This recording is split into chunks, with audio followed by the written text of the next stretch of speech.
যৌনতাক, যৌন ইচ্ছাক, যৌন উত্তেজনাক জীৱনৰ আটাইতকৈ গুৰুত্বপূৰ্ণ উদ্দেশ্য বুলি গণ্য কৰি সেইবোৰৰ বিবেকহীন গোলাম হৈ নিজক আনক এগৰাকী আনগৰাকীক যৌন বস্তু বুলি প্ৰধানকৈ গণ্য কৰি যেতিয়া জীৱনটো জীয়াই গৈ থাকিম আমি, আমাৰ জীৱন বৰ বিষাক্ত হৈ পৰিব।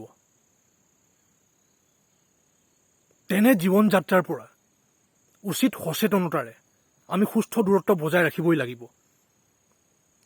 যৌনতাৰ নিজা সীমিত স্থান থাকে, ভূমিকা থাকে। সেই বুলি জানি বুজি যেতিয়া উচিত বিবেচনাৰে, উচিত সংবেদনশীলতাৰে যৌনতাক বুজিবলৈ প্ৰয়াস কৰি গৈ থকা হয়, তেতিয়াহে ক্ৰমান্বয়ে যৌনতাৰ সৈতে এক সুস্থ সম্পৰ্ক স্থাপন কৰিব পাৰি। ফলত যৌন ইচ্ছাক, যৌন উত্তেজনাক, যৌনতাক উচিত স্থানত ৰাখি সেইবোৰৰ বিবেকহীন গোলাম নোহোৱাকৈ নিজক আনক আৰু এগৰাকী আনগৰাকীক যৌন বস্তু বুলি গণ্য নকৰাকৈ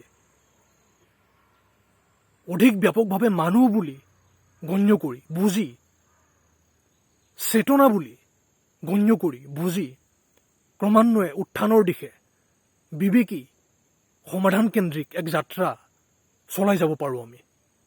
নিৰ্ণয় আমাৰ হাতত।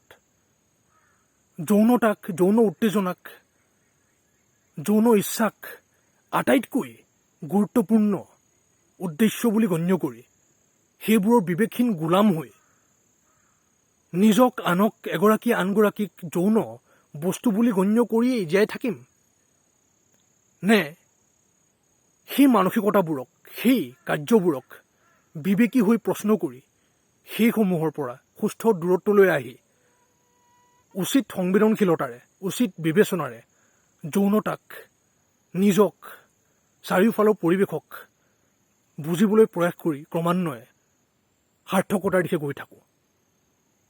বুজিব লাগিব আমি, পৃথকীকৰণ কৰিব পাৰিব লাগিব আমি ক্ৰমান্বয়ে মানৱীয় অপূৰ্ণতাৰ জৰিয়তেই। চেষ্টা চলাই যাওঁ আহক।